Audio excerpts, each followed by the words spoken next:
Salut à tous, accrochez-vous, on va atterrir à Marseille à 2h35 du matin. Alors que la ville tente d'oublier l'affront, un communiqué tombe comme une déflagration. Le mariage tant attendu entre l'OM et Roberto De Zerbi, ce génie tactique censé révolutionner la Ligue 1, se termine dans les décombres d'une nuit de cauchemar.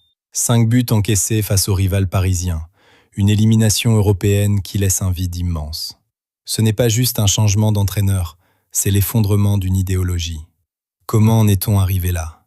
Comment le projet le plus excitant de l'ère McCourt a-t-il pu imploser en quelques mois? Ce soir, on ne va pas seulement parler de résultats.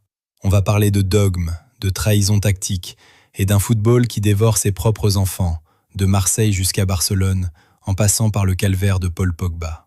Installez-vous, c'est le grand débrief. Pour comprendre la chute, il faut se souvenir de l'espoir. Quand Roberto De Zerbi signe à l'OM, on nous promet le De Zerbi Ball. On parle de sorties de balles provocatrices, de supériorité numérique, d'un football qui refuse de subir. L'été est idyllique. Mais la réalité du terrain a été un lent poison. Depuis janvier, Marseille ne progresse plus. Pire, l'équipe s'est liquéfiée sous la pression des enjeux. La défaite 5-0 face au PSG n'a été que le révélateur d'une fracture déjà existante entre un coach enfermé dans ses certitudes et un groupe qui ne comprenait plus les consignes. Les changements incessants, les 11 de départ expérimentaux. De Zerbi a transformé le vélodrome en laboratoire, mais il a oublié que la science sans âme n'est rien à Marseille. Regardons de près ce qui s'est passé lors de ce classico. Le dogme de Zerbi repose sur une relance courte, ultra risquée, pour attirer le pressing adverse. Le problème, contre le PSG, c'est devenu une invitation au suicide.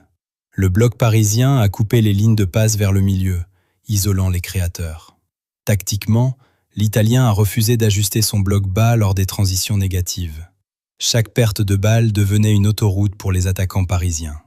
On a vu des défenseurs marseillais perdus, hésitant entre sortir au pressing ou couvrir la profondeur. C'est là que le bas blesse, le dogmatisme. Un grand coach s'adapte à son effectif. De Zerbi, lui, a voulu plier la réalité à sa vision. Le résultat est sans appel, un XG, expected goals, catastrophique et une humiliation historique. Alors, qui pour ramasser les morceaux? Un nom revient en boucle, Habib Beye. Ce n'est pas seulement un choix romantique, c'est un choix de survie. Beye connaît la maison, il connaît la pression. Contrairement à De Zerbi, Beye prône un football plus pragmatique, basé sur une discipline collective de fer. Son profil d'éducateur et de leader pourrait être l'électrochoc nécessaire pour un vestiaire traumatisé.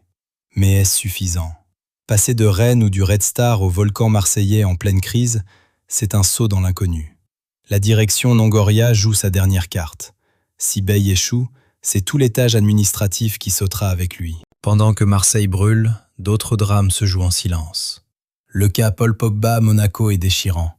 Ce champion du monde, jadis rayonnant, est aujourd'hui invisible. Les propos de son frère Mathias sont alarmants. Ce n'est plus seulement le corps qui lâche, c'est l'esprit. Le coup de couteau dans le dos dont parle Mathias, c'est cette sensation d'injustice face à un physique qui refuse de suivre l'ambition. Et il n'est pas seul. Ronald Araujo, le capitaine du Barça, a brisé le silence sur sa dépression. Dans un football qui demande d'être des machines, ces témoignages nous rappellent que derrière les millions et les trophées, il y a des hommes. Le burn-out sportif est la nouvelle épidémie silencieuse du football d'élite. La valse des entraîneurs ne fait que commencer. À Manchester United, Michael Carrick frôle le miracle grâce à Benjamin Sesko, mais l'équilibre reste précaire. À Londres, Tottenham sombre et Thomas Frank semble déjà sur le départ, avec l'ombre de Pochettino qui plane. Et que dire du Barça? Les élections de Laporta vont décider du sort de Deco et de Marcus Rashford.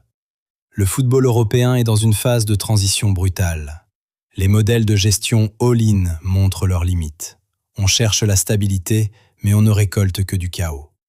L'OM vient de clore un chapitre douloureux, mais nécessaire. Le départ de De Zerbi marque la fin d'une certaine arrogance tactique. Marseille a besoin de retrouver ses valeurs, le combat, la simplicité, l'union. Que ce soit avec Habib Beye ou un autre, le chemin sera long. Quant à nous, spectateurs de ce cirque permanent, n'oublions pas les leçons de cette saison. Le football ne se joue pas sur un tableau noir. il se joue avec le cœur et la tête. Et parfois, même les plus grands génies oublient cette règle fondamentale. Merci de nous avoir suivis pour ce deep dive sur la Foot Chrono.